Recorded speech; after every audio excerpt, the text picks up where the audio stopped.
First, you should read the question and identify the condition given to you in the question. When you read this condition or with the help of this condition, you would be able to determine which of the given options, the 5 options that are given to you, which of them are your right one. This is really helpful when you are listening to the audio and when the audio is very fast and moving from one option to another very quickly. That time this particular condition is going to be of great use. Once you have read the question and identified the condition, then you read the options. Remember, in multiple choice question with multiple answer, we are going to read the option. We don't read the option in single answer one. We are going to read it only for multiple answer one. Now, why do we read the option? So that we could underline the keywords. Now, why this is required? Why do we read the options and why do we underline the keywords? Because as you are listening to the audio, you will notice that the description moves very fast. First thing. Second thing, whatever is being described is not easy to recognize and compare with the whole option. Okay. So if you combine the keywords and just hear or just try to focus whether the description related to this keyword is satisfying the condition or not. If it satisfies the condition, then you select the answer as correct. And if it does not satisfy the condition, you will mark it wrong. Okay, so that's the reason these keywords are really important to read through. When we go and see a sample, that time I'll explain you why not the other part of the option is really important. Now, when the audio starts, while listening, focus only on the condition. Look at the keywords which are satisfying. When you hear a keyword, might be a synonym related to your option. The moment you hear a keyword from the option, just check, is the description related to it satisfying the condition that is given in the question? If yes, then mark as correct option. If not, then put a cross across it. Now remember, sometimes not all options will be used in the audio. Sometimes they used all 5 of them. Sometimes they may use only 4. Sometimes they may use only 3. So pay attention to the question clue of the next question also therefore. Otherwise, what would happen is you would not realize when the person has started describing the second question. You might be still waiting for the 4th and the 5th option to be described in the audio, but they have already moved on to the 13th question. So for that reason, when you're given time to read, you should also underline the question clue for the next question. So let's try and work this out in an actual sample now. Now this is your question, first one. Which 2 pieces of advice for the first week of apprenticeship does the manager give? So which 2 pieces of advice the manager gives? So let's identify first the question clue. Now we want the advice. Wherever the option is described or the keyword from the option is described, we check, is this an advice given, or it could be just an information, or it could be just something which describes fact. If that is the case, then that won't be your answer. Wherever the information related to the keyword is in the form of advice, that would be your answer. So this is our condition. Then the question clue. You wait before you start working with the option. First, the question clue should be described in the audio, then only you will have your information. Okay, so this is the yellow color marking that I've done is your question clue. Now let's read the options and underline or highlight the words which are your keywords. So option A, get to know the colleagues. Here, this whole option is about what? Look for nouns, or if it is just a description one, then look for adjective. Don't rely on the verbs in your option, because IELTS generally use these verbs in order to distract you from the keyword. Sometimes the verb will match, but it is not relevant. The verb is not relevant to the noun. There is no noun and verb agreement in that part. So for that reason, your answer may go wrong if you focus on the verb. Rather focus on the noun or adjectives given in your option. those would be treated as our keyword. Here, get to know who. So who is definitely a noun, and therefore that is going to be our option. Learn from any what mistakes. So mistakes is going to be our next keyword. Then ask lots of what questions. React positively to what feedback.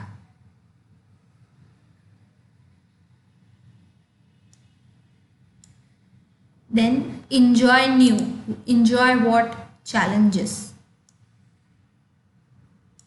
So these are our keyword. Let's read the next question also. Which two types does the manager say mentors can help with? So which two types can the managers say the mentors can help with? First of all, mentors is your question clue. The moment you hear the word mentors, you should know that they are done describing question 11 and 12 and they have moved to the question number 13 and 14. So the moment you hear mentors, leave your previous part and immediately move to the next part.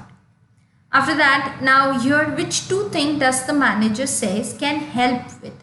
Now something which they can help with is important. So they help with, not something which is done by them. The part where they are helping you with. So we'll hear about that. Here they are talking about confidence building. Then they are talking about career, future goals maybe. Think about a synonym also. Completing difficult tasks. Completing what? Tasks. Making what? Timetable. Reviewing what?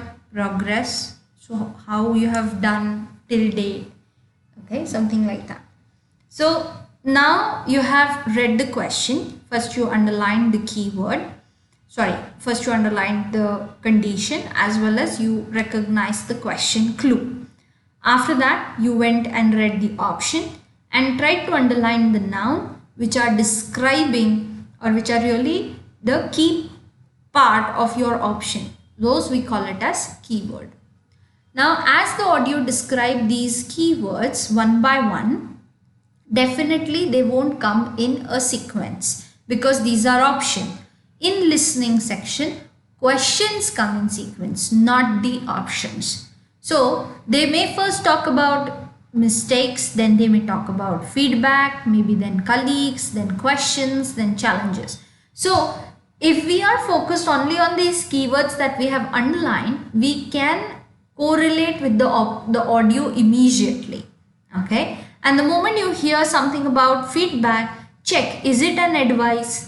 If yes, put a tick. If not, then put a cross. That is the best way to work through it.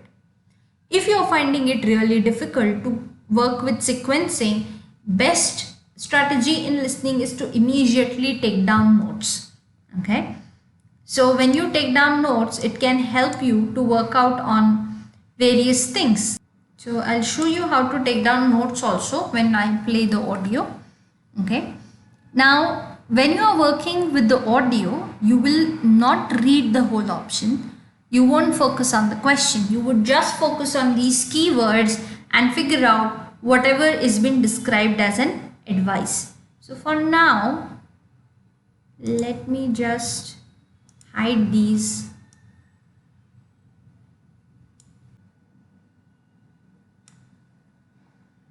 Okay, we'll focus only on the keywords over here. The moment you don't focus on these verbs, it would become really easy to work with the audio. So let me start the audio now.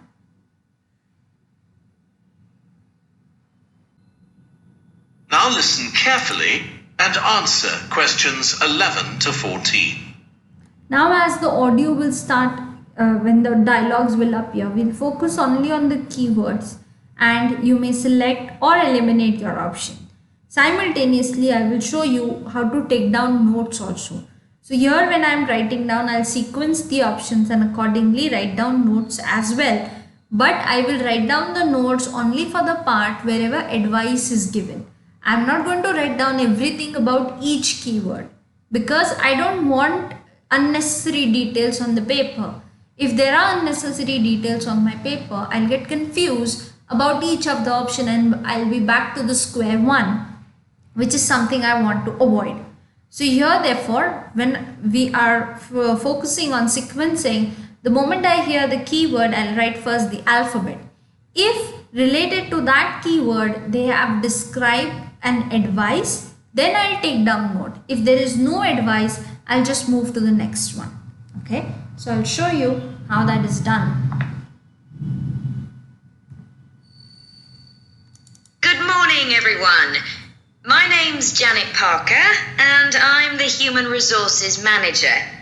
We're very happy to welcome you to your new apprenticeship.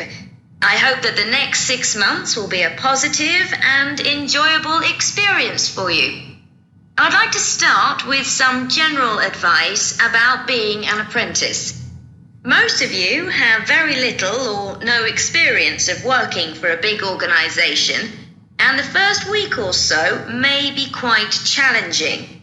There will be a lot of new information to take in, but don't worry too much about trying to remember everything. The important thing is to check with someone if you're not sure what to do. You'll find your supervisor is very approachable and won't mind explaining things or helping you out. You're here to learn, so make the most of that opportunity. You'll be spending time in different departments during your first week, so make an effort to talk to as many people as possible about their work. You'll make some new friends and find out lots of useful information. As well as having a supervisor, you'll each be assigned a mentor. This person will be someone who's recently completed an apprenticeship, and you'll meet with them on a weekly basis. Their role is to provide help and support throughout your apprenticeship. Of course, this doesn't mean they'll actually do any of your work for you. Instead, they'll be asking you about what goals you've achieved so far, as well as helping you to identify any areas for improvement. You can also discuss your more long-term ambitions with them as well. Before you hear the rest of the talk, you have some time to look at questions 15 to 20. So as you see, she talked about the option E, challenges, but she said don't worry about it too much. Then she went about the questions and said you should check with someone. Then she talked about people, that means colleagues, so option A, and she said talk to many people as you can. So these were the three options being described. Among them, E doesn't match because she did not say anything about the challenges. Related to this, they said enjoy. Rather, she said don't worry about challenges. Nothing she said about enjoying the challenges. Okay. Then she talked about checking with someone. So that is something, ask a lot of questions. So answer number C. And then talk to many people. So the only details or the keywords you heard were about A, C and E. And in challenges, she did not say, she said do not worry about the challenges. Nobody is expecting you to learn everything.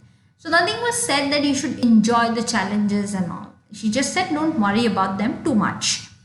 Then she talked about the questions. So if you have any difficulties, do check with someone. Ask your colleagues something like, ask your manager. He'll be always ready to help you. So something like that, therefore option number C. And then she talked about the option number A. Now see, not all 5 options were used. Only 3 options were used. But in between, they talked about learn from something. And that is the reason, if this would have been in front of you, you would have been attracted to the B option because there is about learning something given here, right? But they did not say learn from your mistake. They just said you have a lot of opportunities here to learn, so make the most out of it. She did not talk about mistakes. So since we did not hear this keyword mistake, we have not written over here in our list. Keep that in mind. And that is the reason these keywords are important, because if you focus on the verb, they may misguide you and it can become that you may choose one option as incorrect. So here the right answers are A and C. Then, sorry, in the next question number 13 and 14, the moment they talked about mentors, she started to talk about the mentors will help you in many things. Then she said about tasks, but she said they won't be doing any of your tasks. So not completing difficult tasks. She rejected it. Then what will be they helping you in checking, identifying or verifying what goals you have achieved, and as well as giving you a feedback on it. So therefore reviewing your progress, and also you can discuss some of your long-term ambitions with them. Therefore option number B, career plans. Frankly, if in this section you have two questions one after the other, note taking can be a better policy rather than elimination. But if you have only one question, the chances are they're going to use all the 5 questions. In my experience, whenever you have two such sets, generally they don't use all the options. All the options are used when you have a single set like this, only one question in front of you. That's when they try to use all the options. So try to learn from your experience, learn from your analysis, how and when, which type of format they are using, and you'll be able to crack it. Another thing that I encourage is note taking, but again, don't note down each and every detail. Your note should be short and very precise. So when you are taking down note, if it happens that whatever you are writing is too long, then compare it with your transcript that has been given to you in your drills. Compare it with the transcript and identify which part you should have written down, how you could have recognized that that's the part you should write, because that was the condition that is being satisfied. That part is satisfying the condition. So if you recognize it like that, if you train yourself like that, you will be able to make this decision good enough and write very short notes. Okay. If you are comfortable with your own natural approach, don't change it. If you're getting result with your own approach, no need to change your natural approach and adopt my strategy. Use my strategies or the approach that I'm teaching only when you are struggling. See, IELTS is testing your natural skill. Unnecessary, just because somebody's approach looks more fancy, there is no need for you to follow. Whatever I am teaching you is just a breakdown which is going very fast in your brain. Okay, it is just you are naturally doing these things. But when you're making the decision, you doubt yourself or you end up focusing too much on the words. That's where you need my help and these precautionary steps that I have created. Otherwise, your own natural instinct is good enough to make your decision. So if you're getting your scores good enough, don't change anything in your procedure. Just recognize what you're doing and keep repeating the same thing every time. Okay. If you make a mistake, then do take the help of these videos. Okay. So that's all about multiple choice question with multiple answer. I'll repeat it. What we did, we read the question, we underlined the question clue and the conditional word. After that, we read the option and underlined the keywords, which are generally nouns which are described in the which the verb is describing or which the verb is supporting in your options. Then since we had one more question after that, we underlined the question clue also. The reason this is really important is otherwise you will be waiting for the other two options to be described in the audio and they would have already moved to the next question.